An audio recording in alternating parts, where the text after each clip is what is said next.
Assalamualaikum warahmatullahi wabarakatuh. Perkenalkan, kami dari kelompok 5 yang beranggotakan Ilham Nur Akbar, saya sendiri Sinta, dan Syahrul. Video ini kami buat untuk memenuhi tugas mata kuliah Farmasi Bahari, di mana dosen pengampunya adalah Ibu Apoteker Dr. Tuti Slamet Magister Sains, Magister Manajemen Kesehatan. Dalam video ini, kami akan membahas tentang senyawa aktif berkhasiat dari biota laut.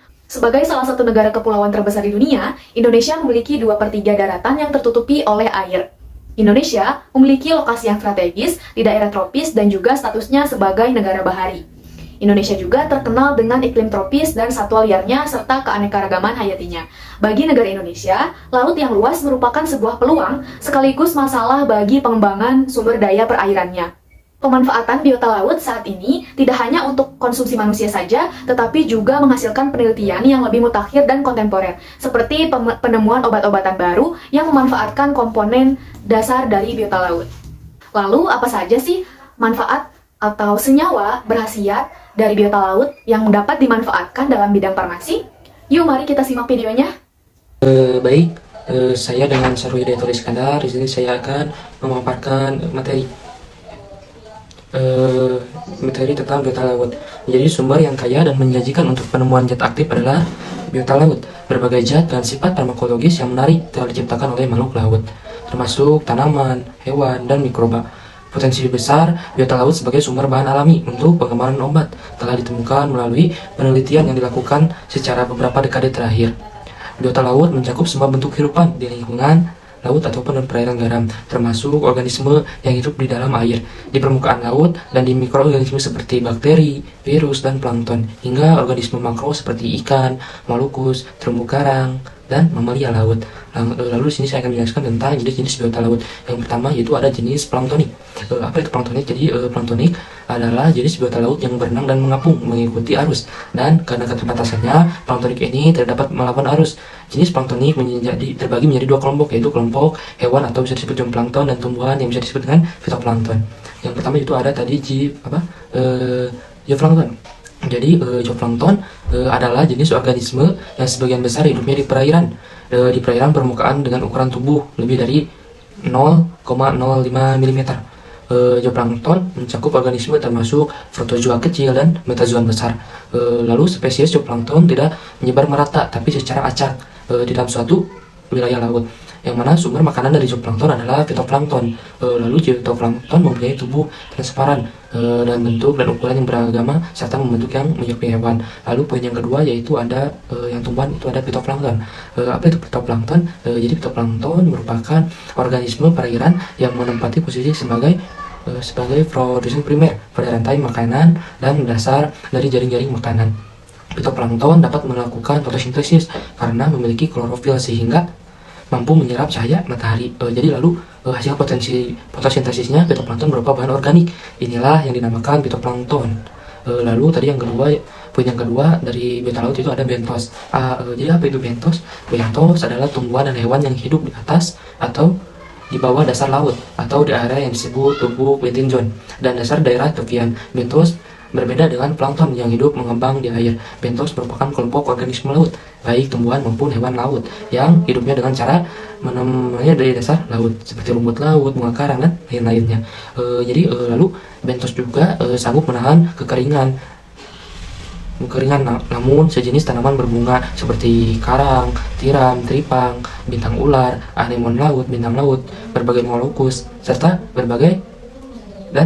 lain-lainnya. Yang poin ketiga yaitu ada nektonik. Nektonik adalah jenis biota laut dengan karakteristiknya yaitu perenang yang aktif, baik di daerah perairan air tawar ataupun di laut. Jadi nekton adalah predator teratas pada sumber di laut. Ikan merupakan spesies nekton terbesar dengan jumlah sekitar 16.000 spesies. Karakteristik nekton sendiri terdiri dari yang pertama ada aktif berenang, dan yang kedua itu memiliki masa hidup. Yang ada plankton dan yang ketiga memiliki migrasi yang berkaitan dengan reproduksi, dan yang terakhir itu terdiri dari hewan invertebrate. Lalu di sini saya akan menjelaskan tentang potensi biota laut dalam pengembangan obat. Sejak tahun 1970-an, perhatian mulai tertuju pada penemuan obat dari laut. Hal ini ditandai dengan adanya antara peneliti dan berbagai institusi dalam farmakologi yang suatu kemajuan besar dalam penemuan obat-obatan dari biota laut. Lalu penemuan senyawa-senyawa bioaktif baru dari laut yang memiliki potensi sebagai besar bahan baku obat telah memberikan harapan baru untuk penanganan sebagai jenis penyakit yang belum ditemukan obatnya. Yang pertama Ya di sini ada tentang pengembangan obat dari biota laut di Indonesia ya. Di antara lainnya yang pertama ada dari Fakultas Farmasi Universitas Indonesia atau bisa disebut juga dengan FFUI, yang mana bekerja sama dengan Pusat Riset Vaksin dan Obat. Badan Riset dan Inovasi Nasional telah melakukan riset pengembangan obat COVID-19 dari biota laut di Indonesia, riset yang dapat dimanfaatkan sebagai bahan obat untuk mengobati yang tadi yaitu COVID-19.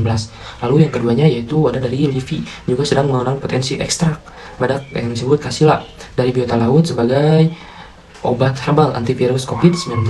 Dan yang ketiga yaitu ada data pemerintah menyebutkan ada sekitar 15 ribuan, jadi tumbuhan di 7.000 spesies yang digunakan sebagai bahan obatnya. Kira-kira sekitar 46%, bahkan belum sampai sepenuhnya.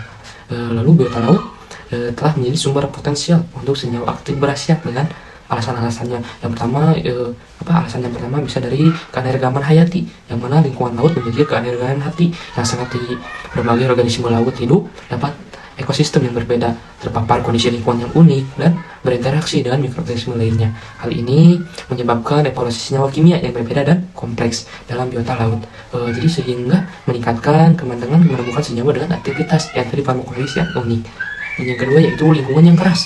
Lingkungan laut yang keras termasuk tekanan hidrostatik, suhu rendah, kekurangan cahaya, dan kompetisi yang kuat bisa mendorong biota laut untuk menghasilkan senyawa kimia sebagai yang barusan mekanisme pertahanan dan adaptasinya. Lalu senyawa ini seringkali bisa disebut dengan antimikroba atau anti jamur dan anti radang. Lalu yang ketiga yaitu ada keunikan struktural, yang mana biota laut sering menghasilkan senyawa dengan struktural kimia yang unik dan kompleks yang tidak bisa ditemukan di lingkungan darat. Struktur ini dapat memberikan keistimewaan dalam hal interaksi dengan target biologis manusia seperti enzim atau reseptor yang dapat membuka pintu untuk pengembangan obat baru dengan mekanisme yang berbeda.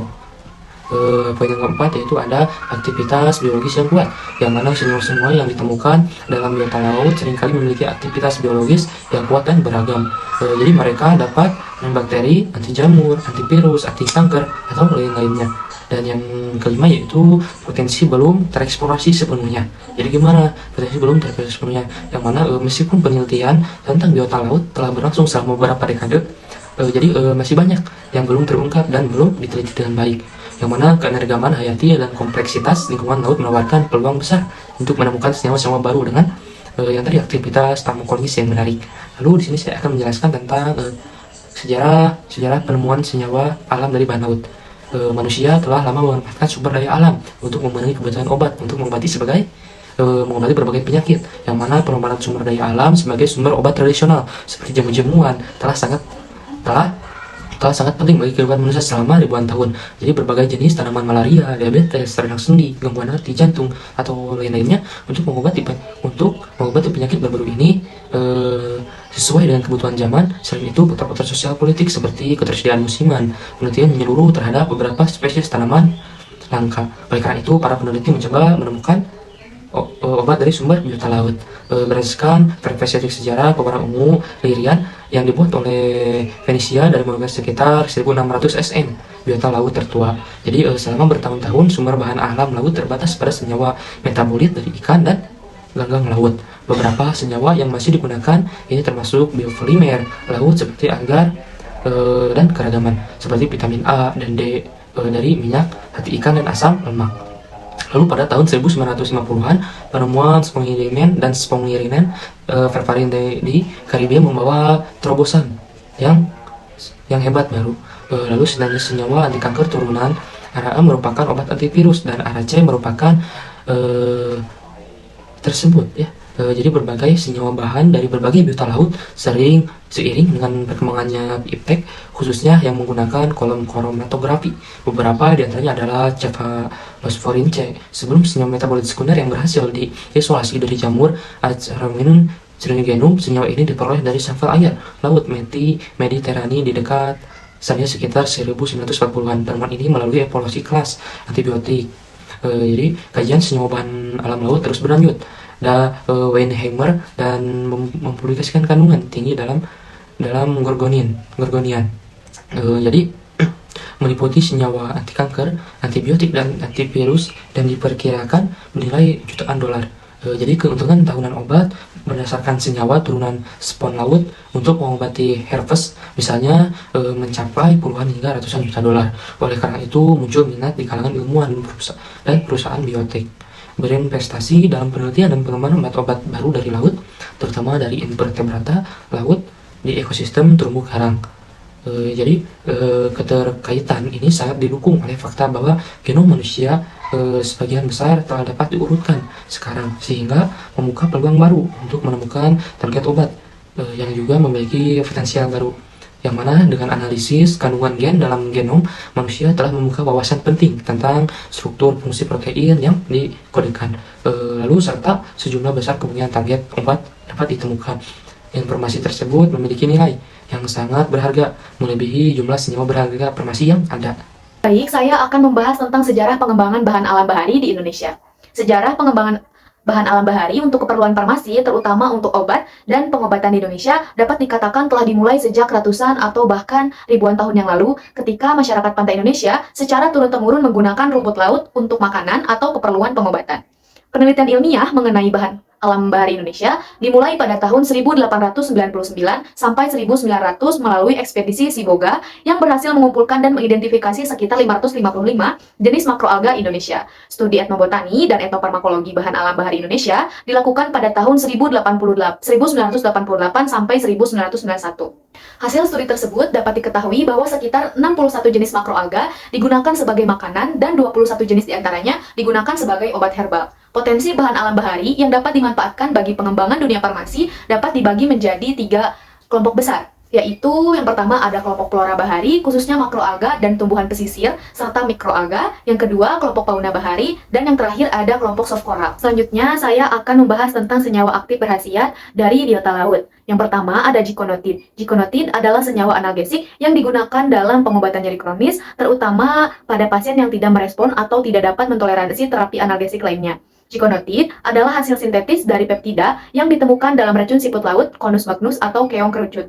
Gikonotid bekerja dengan menghambat saluran ion kalsium tipe N di ujung syaraf di sumsum tulang belakang. Saluran ini memainkan peran penting dalam transmisi sinyal nyeri. Dengan menghambat saluran ion kalsium ini, gikonotid mengurangi pelepasan neurotransmitter yang terlibat dalam transmisi sinyal nyeri sehingga mengurangi sensasi nyeri yang dirasakan oleh pasien. Selanjutnya ada eicosapentaenoic acid atau EPA, adalah salah satu asam lemak omega 3 yang ditemukan dalam makanan laut terutama ikan, salmon, tuna, sarden, dan juga ditemukan dalam krill, yaitu jenis plankton laut yang merupakan makanan bagi banyak spesies ikan dan mamalia laut. Beberapa khasiat dan mekanisme pengobatan yang terkait dengan EPA, yang pertama ada kesehatan jantung. EPA telah terbukti bermanfaat dalam menjaga kesehatan jantung. Senyawa ini dapat membantu mengurangi resiko penyakit jantung dengan beberapa mekanisme termasuk peradangan, menurunkan tekanan darah, dan juga meningkatkan kolesterol baik yaitu HDL, serta mencegah pembentukan pembekuan darah. Yang kedua adalah peradangan. EPA memiliki sifat antiinflamasi yang kuat. EPA dapat menghambat produksi senyawa proinflamasi seperti prostaglandin dan leukotrien yang berperan dalam merangsang peradangan dalam tubuh. Oleh karena itu, EPA dapat digunakan dalam pengobatan kondisi yang melibatkan peradangan seperti artritis reumatoid, penyakit inflamasi usus, dan dermatitis atopik. Selanjutnya adalah untuk kesehatan otak. EPA juga memainkan peran penting dalam perkembangan dan fungsi otak. Senyawa ini terlibat dalam pembentukan membran sel dan meningkatkan aliran darah ke otak. Senyawa selanjutnya yaitu adalah eribulin. Eribulin adalah sejenis senyawa anti-neoplastik yang digunakan dalam pengobatan kanker payudara metastatik. Senyawa eribulin merupakan turunan dari produk alami yaitu halicondrin B yang diisolasi dari spons laut langka, yaitu Halicondria occardai pada tahun 1985. Eribulin bekerja dengan cara menghambat pertumbuhan sel kanker dan mempengaruhi proses pembentukan mikrotubulus. Selanjutnya adalah senyawa didemin B. Didemin B adalah salah satu senyawa terkait detsipeptida yang diisolasi dari trididimnum solidum. Senyawa tersebut ditemukan sebagai memaparkan anti-neoplastik, antiviral, dan aktivitas imunosupresif. Yang kelima ada fukoidan. Fukoidan adalah jenis polisakarida alami yang ditemukan dalam alga coklat seperti alga kelp, alga hijau biru, dan beberapa spesies alga lainnya. Polisakarida adalah senyawa kompleks yang terdiri dari rantai panjang unit gula yang terhubung bersama. Beberapa manfaat fukoidan yang telah diteliti adalah yang pertama sebagai anti-inflamasi. Fukoidan dapat membantu mengurangi peradangan dalam tubuh. Yang kedua, antioksidan. Fukoidan memiliki sifat antioksidan dan dapat membantu melindungi sel-sel tubuh dari kerusakan akibat radikal bebas. Lalu yang ketiga ada sebagai imunomodulator. Fucoidan dapat membantu meningkatkan sistem kekebalan tubuh dengan merangsang produksi sel-sel imun. Yang keempat sebagai antitumor. Beberapa penelitian menunjukkan bahwa fucoidan dapat membantu mencegah pertumbuhan sel kanker dan menekan metastasis.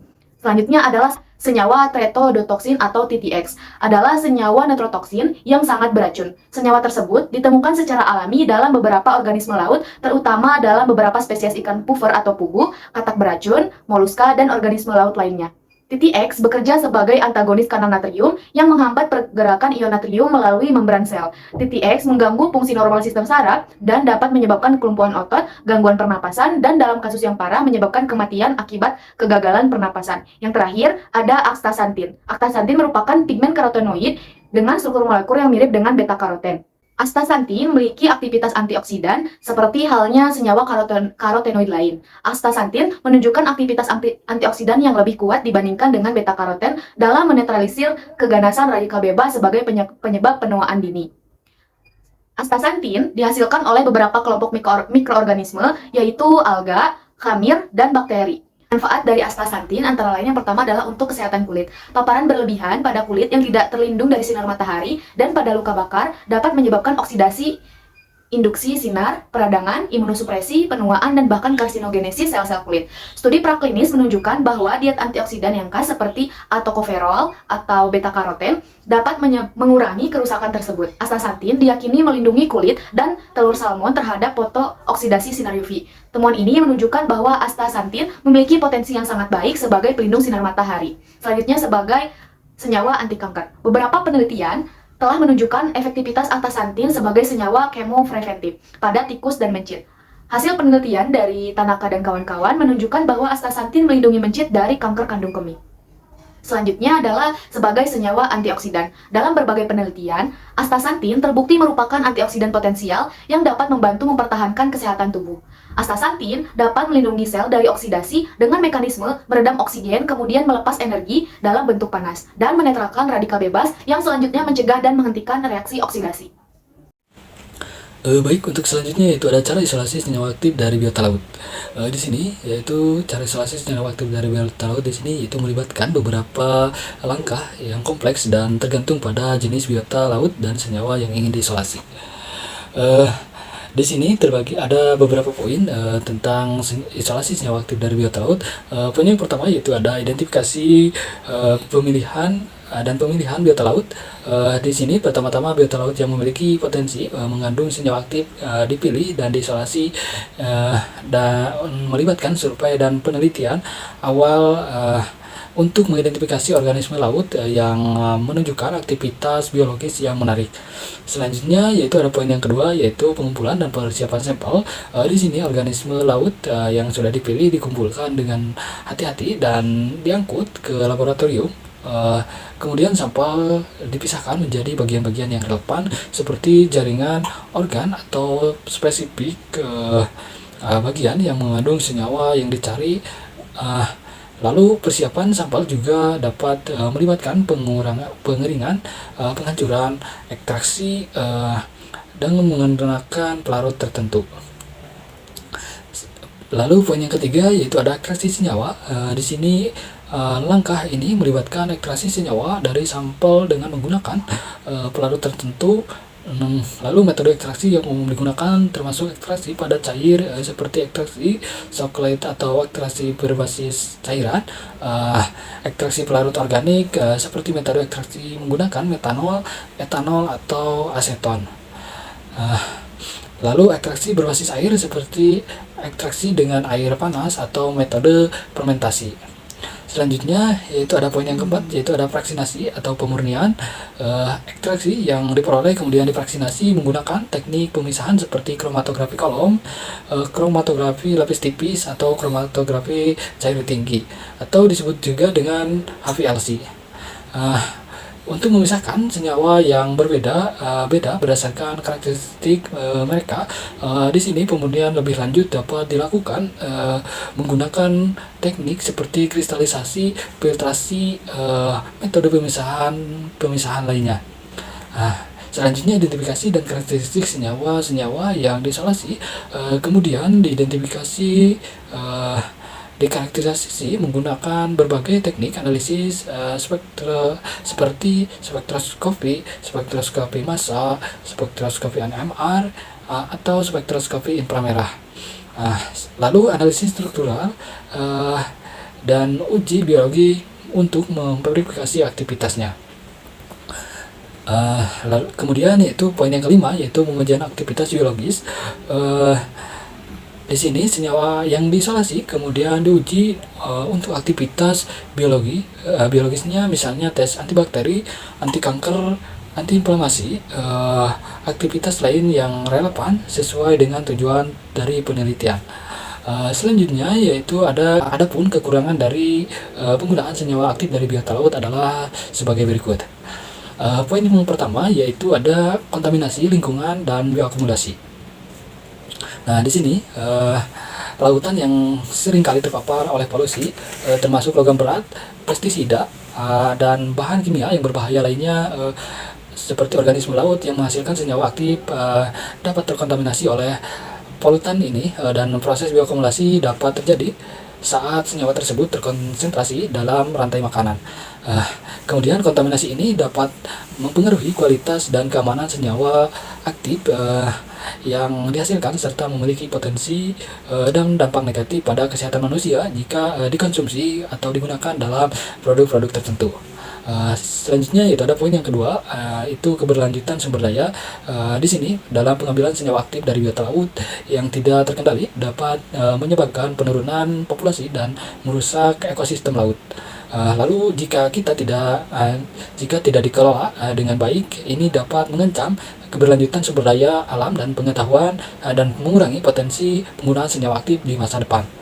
Nah, oleh karena itu perlu adanya pengaturan yang ketat dan kebijakan yang berkelanjutan untuk melindungi sumber daya dari biota laut.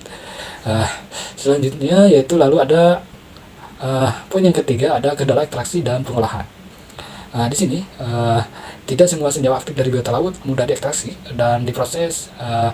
Proses ekstraksi yang kompleks dan mahal dapat menjadi kendala dalam pemanfaatan potensi senyawa tersebut. Lalu kemudian pengolahan yang sulit juga dapat mempengaruhi ketersediaan dan kualitas senyawa aktif yang dihasilkan serta meningkatkan biaya produksi. Kemudian yaitu ada poin yang keempat, yaitu ada keterbatasan pengetahuan dan riset. Di sini keterbatasan pengetahuan dan riset, meskipun banyak senyawa aktif dari biota laut telah diteliti, masih banyak spesies dan senyawa yang belum dipelajari sepenuhnya. Lalu keterbatasan pengetahuan tentang potensi senyawa aktif dari biota laut ini dapat membatasi kemungkinan penggunaannya. Selanjutnya yaitu ada diperlukan penelitian dan studi lebih lanjut untuk memahami secara mendalam efek, keamanan, dan potensi penggunaan dari senyawa aktif dari senyawa-senyawa ini. Selanjutnya yaitu ada contoh-contoh produk dari biota laut. Yang pertama yaitu ada Frial, yaitu obat ini menurut European Medicine Agency, Frial adalah larutan infus yang mengandung zat aktif zinkonatin. Lalu Frial ini juga digunakan untuk mengobati nyeri kepala jangka panjang pada orang dewasa dan membutuhkan obat penghilang rasa sakit dengan injeksi intratekal atau injeksi ke dalam ruang yang melindungi sumsum tulang belakang dan otak. Lalu pasien yang mengalami nyeri jangka panjang yang membutuhkan obat penghilang rasa sakit untuk disuntikan langsung ke tulang belakang, sedikit penyakit ini dianggap langka. Frial yang hanya bisa mendapatkan dengan resep dokter. Kemudian cara penggunaan dari Frial ini hanya boleh dilakukan oleh dokter yang berpengalaman dalam pemberian dosis obat secara intratekal. Frial harus diberikan sebagai infus kontinu yang sangat lambat melalui kateter intratekal atau tabung yang dimasukkan ke dalam kanal. Selanjutnya yaitu menggunakan pompa infus yang mampu memberikan jumlah obat yang akurat. Kemudian itu ada poin yang kedua, yaitu ada omega 3, yaitu merupakan suplemen makanan dengan kandungan omega 3, EPA, EPA, dan DHA yang berasal dari minyak ikan yang digunakan untuk memelihara kesehatan jantung. Nah, omega 3 merupakan asam lemak esensial dan asam lemak tak jenuh yang bekerja dengan membantu menurunkan kadar trigliserida dan meningkatkan kolesterol baik HDL di dalam tubuh sehingga membantu mencegah terjadinya penyumbatan di pembuluh darah. Akibat penumpukan kolesterol, cara penggunaan dari produk ini adalah dengan mengkonsumsi 1-2 kapsul per hari. Kemudian yaitu ada poin yang ketiga, yaitu ada hapalen. Hapalen itu adalah obat anti kanker yang digunakan untuk mengobati kanker payudara metastatik. Hapalen ini juga merupakan turunan sintesis dari spor laut Jepang Heliconia acodai, yaitu aribulin. Lalu hapalen ini bekerja dengan menggunakan pertumbuhan mikrotubular yang pada akhirnya mengarah ke si apoptosis setelah penyumbatan mitosis yang berkepanjangan. Selanjutnya, bentuk dari sediaan hapalen adalah cairan injeksi, sehingga pemberian harus dilakukan oleh dokter atau perawat di rumah sakit. Lalu cara pemberiannya adalah disuntikan melalui impuls dalam pembuluh darah. Efek sampingnya yaitu ada yang umum terjadi, yaitu menggunakan hapalen adalah sesak napas, sakit kepala, rambut rontok, dan turun berat badan. Selanjutnya itu yang keempat, yaitu ada Fuko. Yaitu obat ini digunakan sebagai terapi tambahan untuk pengobatan tukak lambung dan membantu menjaga kesehatan lambung. Di sini Fuko juga mengandung fukoidan yang digunakan sebagai terapi tambahan untuk pengobatan tukak lambung dan membantu menjaga kesehatan lambung dengan meningkatkan ketebalan lendir lambung. Lalu mencegah kerusakan mukosa lambung pada asam lambung dan pepsin di daerah mag. Selanjutnya yaitu ada meningkatkan produksi faktor pertumbuhan untuk mengobati tukak lambung, mencegah pertumbuhan bakteri H. pylori. Di sini Fuko juga dapat diminum 1-2 kapsul sehari bersama dengan makanan atau tanpa makanan. Selanjutnya yaitu poin yang terakhir, yaitu ada trixantin. Di sini trixantin merupakan suplemen kesehatan yang mengandung natural aksantin 4 mg. Aksantin ini sebagai antioksidan yang dipercaya bisa digunakan untuk menangani beberapa kondisi, antara lain degradasi makula, kolesterol tinggi, rheumatoid arthritis, gejala menopause, kulit keriput, atau kerusakan kulit akibat paparan sinar ultraviolet atau sinar UV. Lalu selain itu suplemen juga ini juga dipercaya sebagai dapat mengurangi risiko terjadinya penyakit Alzheimer dan penyakit Parkinson, dan juga untuk mengurangi risiko terjadinya penyakit kronis dan dapat mencegah penuaan dini yang umumnya disebabkan oleh proses oksidasi. Selanjutnya, trixantin ini bisa dikonsumsi 1 kapsul sehari setelah makan. Adapun untuk efek sampingnya dari penggunaan trixantin adalah timbulnya reaksi alergi. Baik, itulah tadi penjelasan singkat tentang senyawa aktif berkhasiat dari biota laut. Semoga video presentasi yang telah kami sampaikan dapat bermanfaat. Mohon maaf apabila ada kesalahan. Terima kasih sudah menyimak video ini dari awal hingga akhir. Sampai jumpa di lain kesempatan. Wassalamualaikum warahmatullahi wabarakatuh.